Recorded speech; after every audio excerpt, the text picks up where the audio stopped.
এবার বলুন কার সমস্যা? আমার বন্ধু আবিরের সমস্যা। কি সমস্যা? তার সমস্যা হলো পিনিক উঠে, হঠাৎ পিনিক উঠে যায়। পিনিক উঠে যায়? এটা আবার কোন ধরনের রোগ? কি নাম আপনার? আমার নাম দিয়ে আপনি কি করবেন? প্রেম করবো? আমার তো পিনিক উঠে গেছে, প্রেমের পিনিক। আমি আপনার সাথে প্রেম করবো। আপনারা কি এখন এখান থেকে যাবেন নাকি আমি সিকিউরিটি রাখবো? সিকিউরিটি সিকিউরিটি ডাকার দরকার নেই, আমরা নিয়ে যাচ্ছি। বন্ধু চলো, পিনিক দরকার নাই। সরি জান, বাসা থেকে একটা ফোর্স ছিল তো এই জন্য একটু মিউট করে দিছিলাম। হালা একটা আগে পাই না, 3টার লাগে ভিডিও কলে কথা হয়েছে। হালার কি কি কি মতলব? এখানে কেন লেগাইছেন? এই বাসা আমার একটা ময়না পাখি ঢুকছে। এখানে কোনো ময়না পাখি ঢুকে নাই। আর তবে এই বাসায় একটা সুন্দর ময়না পাখি আছে।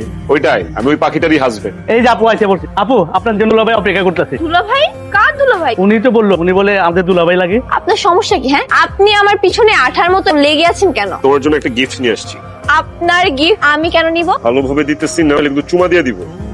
আঙ্কেল সালাম আলাইকুম। দোস্ত দেখ না, পিছনে কিছু না, আমাদেরকে ফলো করতে। ছেলেগুলো কিন্তু স্মার্ট আছে, দেখো। আপু, এটা সাজু খালাদের বাসা না?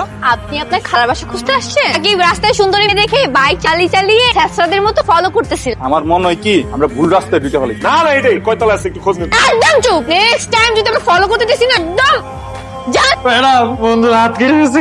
আচ্ছা আমি দেখছি কি সমস্যা, হাত কেটে গেছে তাই তো? যা করবেন আস্তে আস্তে, ভালোবেসে করবেন, সময় অনেক আছে। ম্যাডাম দেখেন, হাত দিয়ে ব্লেড কেটে ফেলাইছে। কি? ব্লেড দিয়ে হাত কেটে ম্যাডাম। আচ্ছা আপনারা একটু ওয়েট করেন, আমি এখনই মেডিসিনটা নিয়ে আসছি। হ্যাঁ? আরে কান্নাটি করার কিছু নেই, আমি এখন যেই মেডিসিন নিয়ে আসছি এটা এখন দিলে আপনার বন্ধু পুরোপুরি সুস্থ হয়ে যাবে। এই যে হলো মেডিসিন। ম্যাডাম এটা কোন দিক দিয়ে দিবেন? দেখি কোন জায়গায় দিলে ভালো হয়। দেখি আপনার শার্টটা। হ্যাঁ, আমি সুস্থ হয়ে গেছি ম্যাডাম। এটা এটা রক্ত না তো, এটা তো সস ম্যাডাম, সস। আমি ডাক্তার, আমি বুঝি কোনটা রক্ত কোনটা সস। Madam, sorry. আপনাকে দিতেই হবে।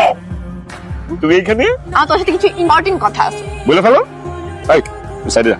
শোন না, তুমি তো এতদিন আমার সাথে ঘোরাফেরা করে তোমার অনেক প্রেমের পিনিক দেখাইছো তাই না? এখন তোমার সাথে চলতে চলতে আমার মাথার একটা পিনিক ঢুকে গেছে। কিসের পিনিক উঠছে? বিয়ের পিনিক হইছে। কি হলো? অনেকক্ষণ দাঁড়ায় থাকে, আমার শ্বাসকষ্ট। কিসের পিনিক উঠতেছিল? বিয়ের পিনিক? হ্যাঁ, বিয়ের পিনিক উঠছে আমার। আমার তো প্রেমের পিনিক এখনো শেষ হয় না। আমি প্রেমের পিনিকে আছি। একটা পিনিক শেষ না হয়ে আরেকটা পিনিকে যাবে না, গুরু বলেছে।